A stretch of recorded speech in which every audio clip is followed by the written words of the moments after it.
So, ngayong araw magpapalit tayo from this case to this case. Ang una natin gagawin, tanggalin muna natin lahat ng cable sa likod. After that, tanggalin natin tong panel and tanggalin natin yung mga pin, mga connectors.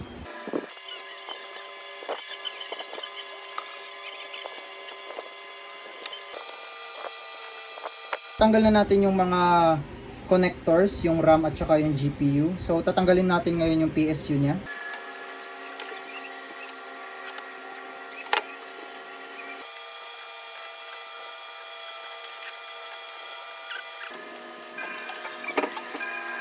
Tanggalin na natin ngayon yung SSD. Tanggalin na natin yung motherboard.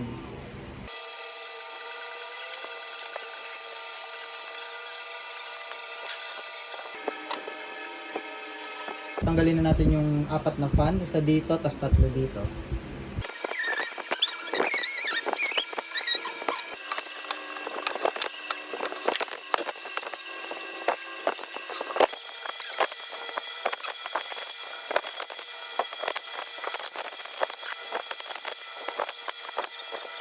Tanggal na natin lahat ng components ng PC. Ang natitira na lang yung mga wires para sa mga power button, USB, and so on. Kung may gusto bumili ng case na to, tempered glass, i-message na lang ako sa TikTok.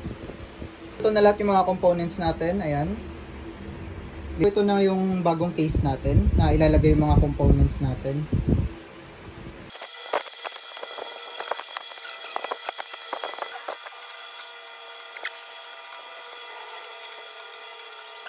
Plano natin is dalawang intake dito, exhaust dito sa taas at exhaust dito sa likod.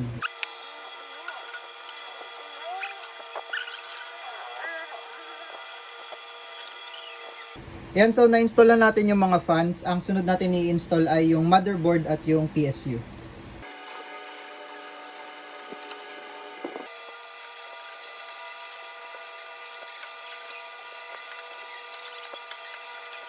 Nailagay na natin yung motherboard, so ilagay na natin yung GPU and RAM.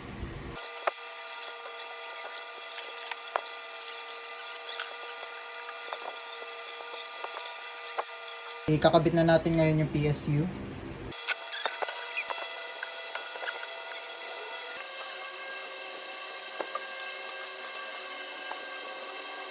So ang isusunod natin na ilalagay ay itong SSD and then itong fan controller.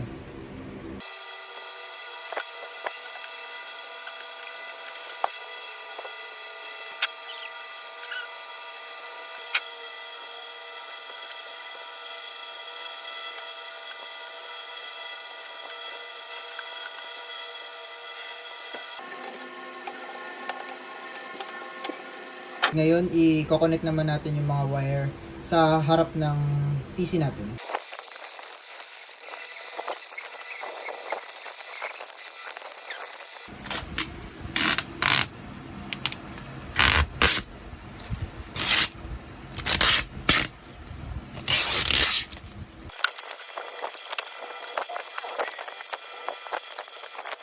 Okay na, moment of truth. Tignan natin kung bubukas. Yun! Bumukas! Okay. Ito yung itsura niya, guys. Ayan. Okay na lahat. Gumagana. Ito yung screen natin. Ayan. Gumagana lahat. So, success tayo, guys.